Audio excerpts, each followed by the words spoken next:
ایک مالدار آدمی کو انگور بہت پسند تھے۔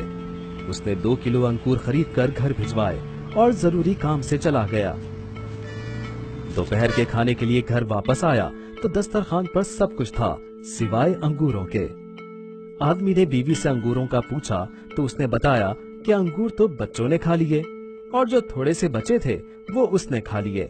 بظاہر تو یہ بہت معمولی سی بات تھی، مگر بعض اوقات معمولی دھچکے انسان کو بہت کچھ سکھا جاتے ہیں۔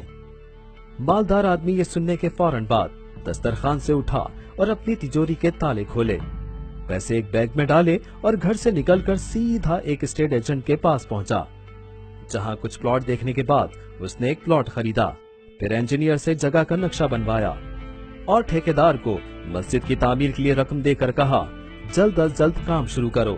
وہ آدمی ہر کام اتنی جلدی کر رہا تھا جیسے آج اس کا آخری دن ہو۔ شام جب وہ آدمی گھر لوٹا تو اس کے گھر والوں نے پوچھا کہ آج آپ دسترخوان سے اٹھ کر کہاں چلے گئے تھے؟ وہ آدمی کہنے لگا کہ اپنے اصلی رہائش گاہ کا انتظام کرنے۔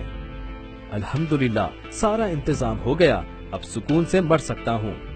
تم لوگوں نے تو میری زندگی میں ہی انگور کے 4 دانے میرے لیے رکھنا گوارا نہ کیے، اور میں اپنا سب کچھ تم لوگوں کے لیے چھوڑ کر جا رہا تھا۔ میرے مرنے کے بعد تم لوگوں نے مجھے کیا بھیجنا تھا؟ انسان کو اپنے اعمال ایسے رکھنے چاہیے کہ وہ مرنے کے بعد کسی کی بخشش کا محتاج نہ رہے۔